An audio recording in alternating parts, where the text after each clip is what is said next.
Olá pessoal, tudo bem?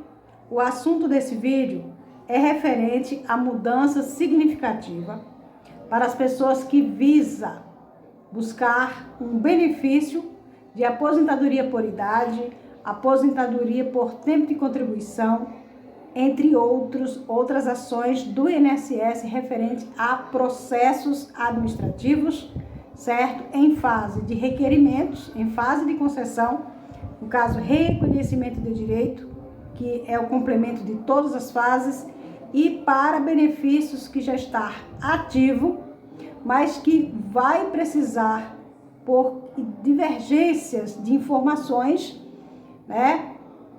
Vai precisar aí de atualização do cadastro CNIS com o cadastro existente no INSS. As ratificações dessas informações referente ao que está no CNIS, ao que está no NIS, ao que está no PIS, no PASEB, no NIT, certo? Referente à inovação do INSS em termos de compartilhamento de informações vinculadas a outros órgãos governamentais para o complemento de tarefas, certo?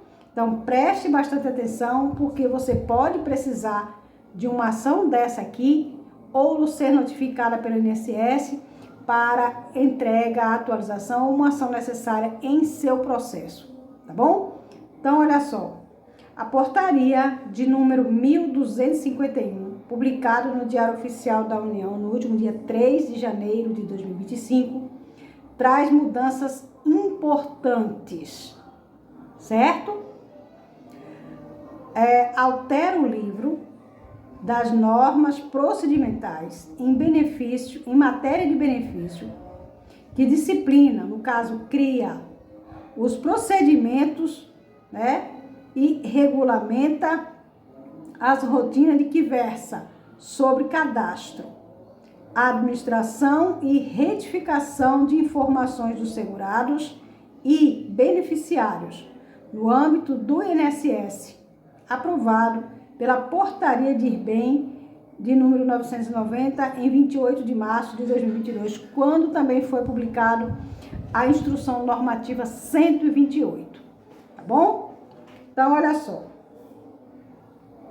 No artigo 1, esta portaria estabelece no âmbito do INSS que o livro 1 das normas procedimentais em matéria de benefício, que disciplina os procedimentos e rotinas que versa sobre o cadastro, administração e retificação das informações do segurado e beneficiários no âmbito do INSS, passa a vigorar com as seguintes alterações. Então, presta atenção nessas alterações que irá acontecer a partir de agora, porque já está em vigor esta portaria, tá bom? Então, olha só.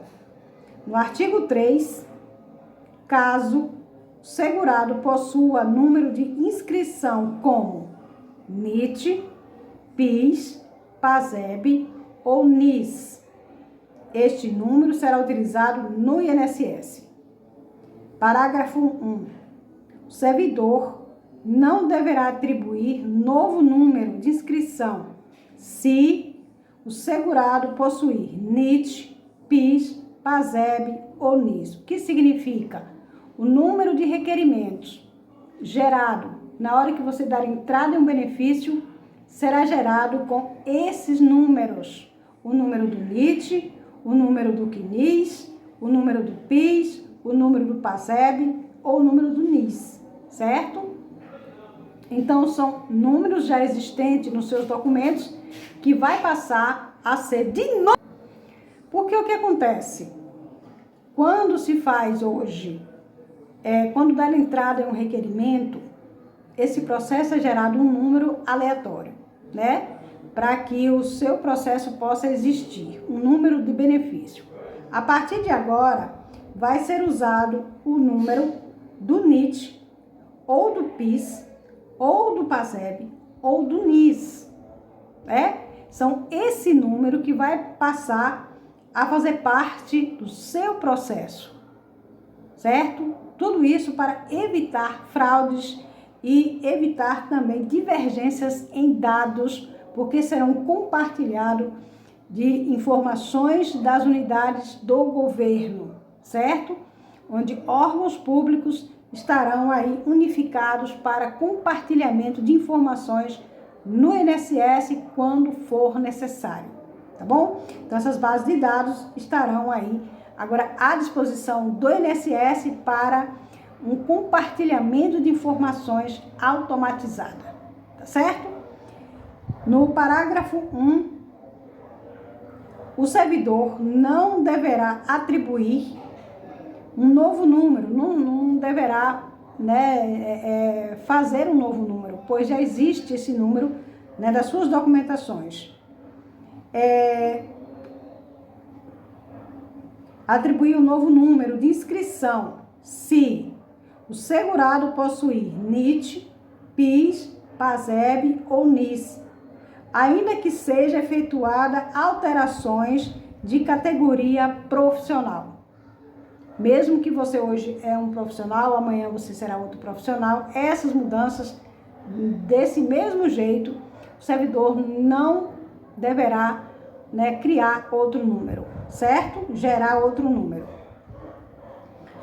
No parágrafo 2, em caso de rotina automática, poderá ser criado um novo NIT para informação do elo com inscrição do PIS, PASEB ou NIS, ou QNIS, que é o elo, né, que será aí feito para essa ação nessas documentações, observando o disposto no artigo 21, no número do requerimento.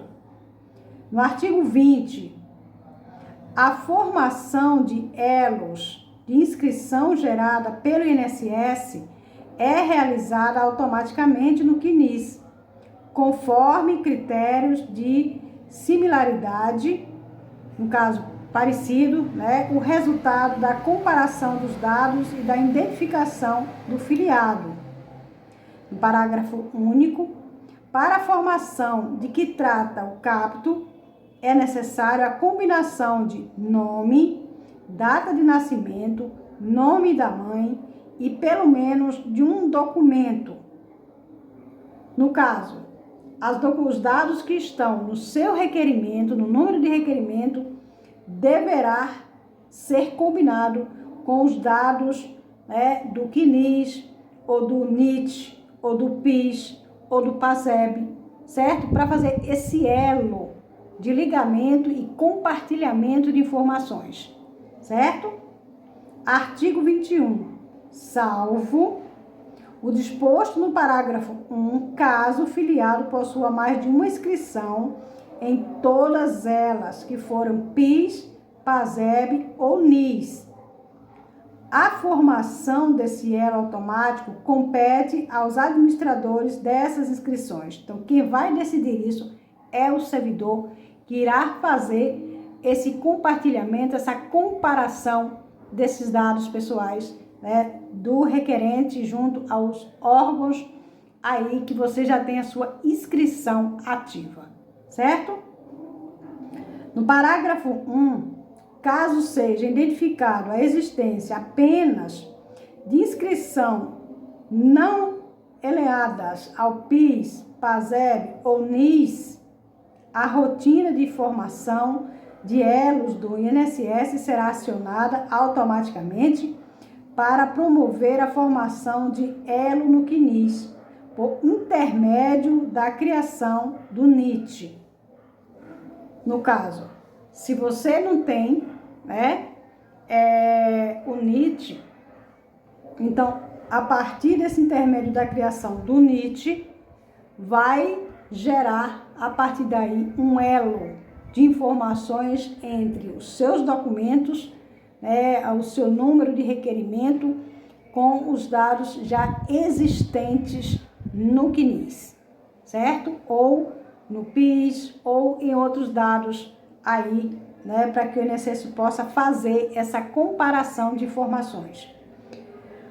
Parágrafo 2. Para efeito do parágrafo 1, no portal QNIS, a rotina de informação de elos será acionada automaticamente quando ocorrer a atualização, seja simples ou via requerimento, de dados cadastrais de pessoas físicas, de uma inscrição PIS, PASEB ou NIS, observando o seguinte. Primeiro, para a formação automática de elo, requer-se, no mínimo, a combinação de nome da mãe, data de nascimento e CPF iguais. Por quê?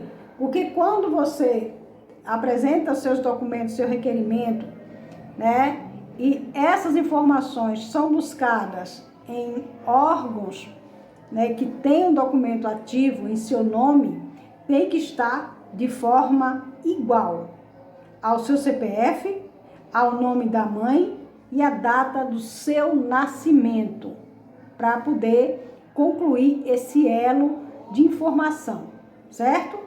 Segundo, não será formado pelo elo CNIS entre NIT e PIS, PASEB ou NIS, envolvendo inscrição com situações diferentes do normal. Então, esse elo não será feito se houver divergências de dados nessas documentações, certo? Parágrafo 3, ou inciso 3, será iniciada a avaliação de elos em caso de atualização pelos servidores, via requerimento apenas, quando este for um tipo, abro aspas, alterar dado de pessoa física, fecho aspas, ou renumerar NIT, faixa crítica, fecho aspas. Então, nesse caso, será iniciada a avaliação de elos, né, uma análise desses dados para poder, a partir daí, eles tomar a decisão do que fazer. Se vai notificar você ou se vai fazer isso de forma interna no INSS. No inciso 4, após confirmar a atualização, o servidor deverá efetuar nova consulta ao portal CNIS para verificar se houve a criação de NIT e a necessidade de atualizá-lo com informações mais recentes, visto que para a criação dessa inscrição, a rotina utiliza dados de uma das inscrições existentes no CNIS. Artigo 22, parágrafo 2. Em se tratando de PIS e NIT, o desfazimento de que trata o capto caberá à Caixa Econômica Federal. Então, em tratado de dados divergentes, essa atualização caberá à Caixa Econômica Federal, certo? Parágrafo 3.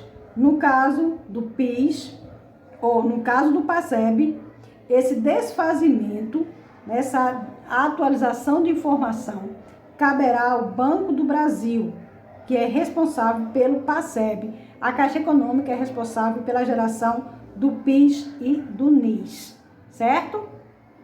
No artigo 2, fica revogado o parágrafo 7 do artigo 2 da Portaria 990, de março de 2022. Artigo 3, esta portaria entra em vigor na data da sua publicação. Então, essas atualizações do sistema, a partir desse ano de 2025, será feito, e caso haja necessidade, você que está buscando uma aposentadoria por idade ou por tempo de contribuição, poderá ter a necessidade de atualizar informações referentes às suas documentações, para que esse elo, essa ligação, esse compartilhamento possa ser unificado com informações exatas, iguais, né, para que não haja divergência de dados cadastrais, tá bom?